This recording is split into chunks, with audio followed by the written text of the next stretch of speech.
मैं दयाशंकर गुप्ता जी, आप भी फिरोजाबाद से हैं, उद्योग पर थोड़ी सी बात करते हैं। आखिर मैं देख रहा था बहुत सारे लोगों ने कहा कि कांच का जो उद्योग है वो धीरे धीरे डाउन जा रहा है, इसके पीछे आपको क्या लगता है और इसे बढ़ाने के लिए कौन से प्रयास होने चाहिए? एक कोशिश तो जो है सरकार भी पूरी तरह से कर रही है और हम लोग भी पूरी तरह से कोशिश में हैं कि विदेशी माल को कम लाएं, अपने प्रोडक्शन को ज्यादा से ज्यादा बढ़ाएं। और पहले से काफी प्रोग्रेस भी हुई है। पहले लगभग जो है 80% माल चाइना से हम लोग इम्पोर्ट करते थे, आज जो है मुश्किल से 25% रह गया है वो इम्पोर्ट करने के लिए। उसमें भी कुछ आइटम ऐसे हैं जो अपने यहाँ नहीं बन पा रहे हैं, बाकी ज्यादातर आइटम अपने यहाँ लोग बनाने लगे हैं। सरकार ने भी काफी मतलब सहायता दी है लोगों को, फैक्ट्रियों को बढ़ावा देने के लिए। और 80% आइटम आज जो है अपने इंडिया के अंदर ही बन रहे हैं। हम लोग चाइना से माल इंपोर्ट करते हैं, काफी मुश्किल से 20% आइटम आ रहे हैं जो अपने यहाँ नहीं बन पा रहे किसी तरह से, उनमें प्रॉब्लम हो रही है, प्रोडक्शन नहीं हो पा रहा है किसी तरह से यहाँ पर। अच्छा, आपको लगता है कि पर्यटन के तौर पर जिस तरीके का संरक्षण इस इंडस्ट्री को मिलना चाहिए था उसमें कमी रही है? बहुत अच्छी बात है। अपने यहाँ काफी उद्योग हैं और पर्यटन यहाँ पर जो लोग आए और यहाँ के जो मैन्युफैक्चरिंग है उसको देखें कि किस तरह से मैन्युफैक्चरिंग हो रही है। और ये मैन्युफैक्चरिंग इतनी इंटरेस्टेड है, अगर आप तो देखने का इतना मन करेगा कि जो जो प्रोडक्शन कैसे हो रहा है उसको देखते ही आप रह जाएंगे। बाहर का आदमी आएगा तो वो ये देखता है कि कांच का आइटम बनता कैसे है और वो फैक्ट्री में बनता है, तो वहाँ इतना मतलब बारीकी से देखने को मिलता है कि उसको देखने के लिए पूरी प्रक्रिया समझ में आती है कि कांच की प्रक्रिया बनाने की क्या है। उस पर काम होना चाहिए। हाँ हाँ, आपको लगता है उससे कुछ फायदा होगा? बिल्कुल बिल्कुल होगा, लोग आएंगे। हाँ हाँ।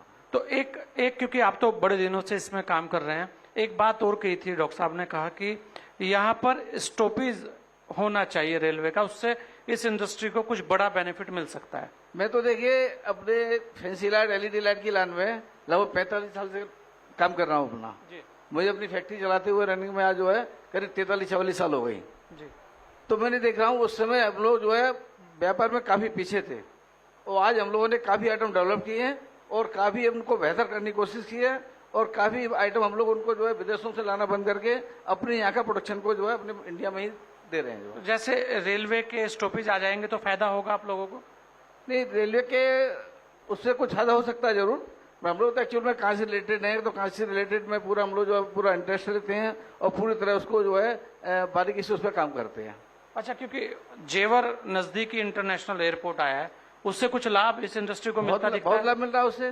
वो तो एयरपोर्ट पहले जो फिरोजाबाद में आने वाला था, अगर यहाँ अगर आ जाता तो समझ लीजिए जो है सोने में सुहागा हो जाता। यहाँ की परिस्थिति इतनी बदल जाती, एकदम समझिए फिरोजाबाद कई गुना आगे बढ़ जाता। किसी कारण बस जो है उसमें कोई व्यवधान आ गया तो वो जो है एयरपोर्ट जो है जेवर में चला गया। मगर जेवर होने से भी फिर भी ठीक है। अभी ये लोगों को जो है ज्यादातर अपने यहाँ व्यापारी लोग हैं, किसी को चाइना जाना है, किसी को कहीं जाना है तो दिल्ली जाना पड़ता है। दिल्ली क्या पूरी दिल्ली को क्रॉस करने में 1 से 1.5 घंटे समय लग जाता है, तो वो टाइम काफी बच जाता है। जेवर एयरपोर्ट होने से, नजदीक होने से आदमी यहाँ से 2-2.5 घंटे का टाइम लेके निकलता है तो पहुंच जाता है। अच्छा, आपको जो ये कांच उद्योग है इसके लिए सरकार कितनी सहायता उपलब्ध करा रही है? जो समस्याएं उनको उसको लेकर सरकार कितनी सक्रिय है? नहीं, कांच उद्योग ने भी हमारे यहाँ जो है कांच की क्वालिटी मेंटेन करने के लिए एक लैब भी खोल रखा है और उसमें जो है काफी कोशिश करेंगे कांच की क्वालिटी हम बेहतर से बेहतर बना सकें। जो चाइना से माल आ रहा है हम उसकी क्वालिटी की टक्कर बना सकें, बिल्कुल एकदम सेम क्वालिटी उसी तरह की बना सकें। अभी क्वालिटी हमारे यहाँ कांच की पहले से काफी बेहतर हुई है। मैं 35-40 साल पहले की बात बता रहा हूँ, उस समय कांच की क्वालिटी काफी डल थी अपने यहाँ की। विदेशों के मुकाबले में समझ लीजिए 20-25% थी केवल, कुछ भी नहीं था। आज अपने यहाँ जो है बोतल की फैक्ट्रियां, ग्लासवेयर की फैक्ट्रियां अपना प्रोडक्शन कर रही हैं, क्वालिटी काफी बेहतर बना ली उन्होंने और अपना ऑटोमेटिक प्लांट भी लगा दिया उन्होंने। ऑटोमेटिक प्लांट से काफी माल बेहतर बना रहे हैं और विदेशों की टक्कर का माल बना रहे हैं बिल्कुल एकदम। अभी चाइना से अपनी अपना बोतल में और ग्लासवेयर में काफी इम्पोर्ट कम हो गया है। तो आपको लग रहा है सरकार का सहयोग मिल रहा है? हाँ, मिल रहा है, बराबर मिल रहा है। अगर हम बात करें छोटे उद्योगों को, लोन की स्थिति कैसी है यहाँ पर?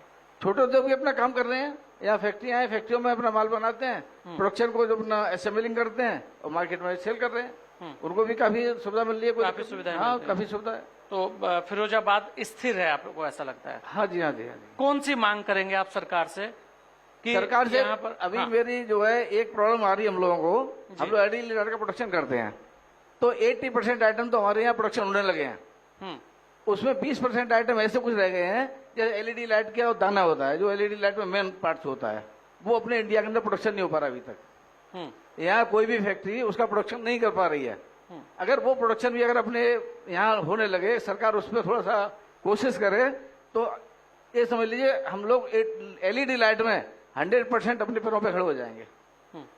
मतलब आपको लगता है कि एलईडी को लेकर थोड़ा काम होना चाहिए? हाँ हाँ हाँ हाँ।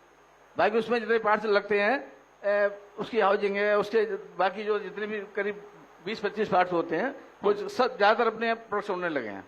जयशंकर जी, और क्या लगता है आपको, और क्या ऐसी चीज हो सकती है फिरोजाबाद में जिससे फिरोजाबाद की जो स्वरूप है वो बदल जाए? देखिए, कोशिश सरकार भी पूरी कर रही है और व्यापारी भी पूरी कोशिश में है कि हम लोग प्रोडक्शन ज्यादा से ज्यादा अपनी आंखें करें, विदेशों से माल हमको नहीं लाना पड़े। जैसे मोदी जी की सोच है कि मेक इन इंडिया बनाने की, तो उस पर हर व्यापारी पूरी तरह से तत्पर है। अच्छा, कानून व्यवस्था को लेकर क्या कहेंगे आप? बहुत सुंदर है, कानून व्यवस्था इतनी बढ़िया है। पहले जो आए दिन जो है लोग डरते थे व्यापारी के आने जाने के लिए, आज निश्चिंत होके रात को 12 बजे भी कहीं जाना है, बिल्कुल भी डर नहीं है जरा सा भी। अच्छा, पहले कभी धमकी वमकी आती थी? बहुत आती, पर धमकियां भी आती थी, आए दिन केस भी होते रहते थे। अब महीने में एक आध तो किडनैप हो ही जाता था। आज वही से नहीं है कि सालों हो जाती हैं, कोई सुनाई में नहीं मिलता था ऐसा केस भी, कहीं केस ऐसा हुआ है। योगी जी की मेहरबानी इतनी है कि अभी जो है, जो भी अगर कोई अपराधी होता है उसको विदिन एक हफ्ते के अंदर वो सलाखों के पीछे होता है। बहुत अच्छा एक्शन लेते हैं योगी जी, इतना अच्छा एक्शन ले रहे हैं, और अपने यहाँ का प्रशासन इतना अलर्ट है कि वो जो है अपराधी कोई भी इस समय जो है अपराध करने की सोचता ही नहीं है बिल्कुल एकदम। मतलब धमकी वमकी बंद है अब? बिल्कुल एकदम सब बंद जेल के है, अंदर। एकदम बंद है। चलिए, व्यापारी बिल्कुल एकदम निश्चिंत हो गए कहीं आना जाना करता है। रात को 12 बजे जाना है तो कोई चिंता की बात नहीं। खा